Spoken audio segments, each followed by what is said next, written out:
It all started like any ordinary court hearing, people filling the benches, the hum of whispered conversations, and a judge who looked like he'd already made up his mind.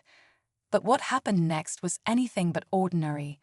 A well-dressed black woman stepped up to the witness stand, her calm, confident presence demanding attention. She wasn't just another face in the courtroom. There was something about her that made you pause. The judge, however, didn't seem to care. From the moment she opened her mouth, it was clear he was out to discredit her. His questions were sharp, his tone dismissive, and the way he looked at her. Like he'd already decided she was guilty of something, even though she wasn't the one on trial. The courtroom watched, stunned, as he tried to corner her with accusations and twisted interpretations of the law. You could see the tension rising in the room. People shifted in their seats, some exchanged glances. She stood firm, not once raising her voice, but matching every jab with precise, calm facts. Still, the judge pushed harder. Then came the moment that flipped everything upside down. When she quietly mentioned her role, governor's chief legal advisor, you could feel the air get sucked out of the room. The judge froze, the attorneys froze. Even the spectators were stunned. No one expected it. Here he was, trying to railroad someone who not only knew the law better than anyone in the room, but worked directly under the highest authority in the state. Suddenly, it wasn't just about legal arguments anymore. It was about power, ego, and justice. But what happened after that? That's where things get even more intense. The twist that follows will leave you questioning everything you thought about fairness in the courtroom and what really goes on behind the scenes. Stick around, because this story is just getting started, and trust me, you won't want to miss what happens next. The judge sat back in his chair, his confident smirk now slightly faded. It was clear he hadn't expected that. For a moment, the entire courtroom went quiet, like everyone was trying to process what had just been said.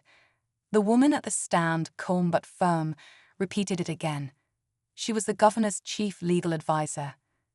Her credentials were solid, her reputation well known in political and legal circles, though she had never flaunted her position. She had only revealed it now because she had to.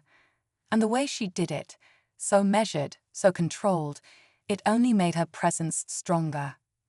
Still, the judge didn't back down. Instead, he doubled down. He tried to play it off like her position didn't matter, like it didn't change anything. But you could hear the shift in his tone. There was a slight hesitation in the way he asked his next questions, like he was suddenly aware that he might be being watched more closely than he thought. The woman didn't flinch. She answered every question with clarity, with the law behind her. People in the courtroom were whispering now.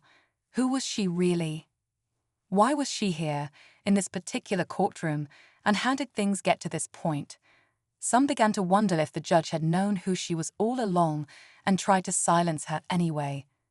Others believed this was all a coincidence, a case of mistaken identity that had now exploded into something much bigger. Whatever the truth was, it was clear that this hearing was no longer just about legal procedure. Behind the judge, one of the court clerks glanced nervously at the bailiff. Something about the energy in the room had changed. The courtroom wasn't just watching, they were waiting.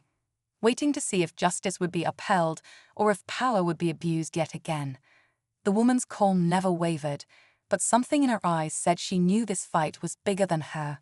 She wasn't just defending a client. She was standing up against something that had likely happened too many times before, and this time, the whole room was finally paying attention. As the hearing continued, it became clear this wasn't just a legal dispute, it was personal. The judge's questions grew sharper, more pointed, almost like he was trying to trap her. He brought up old case files, questioned her experience, and even hinted at conflicts of interest. But none of it stuck.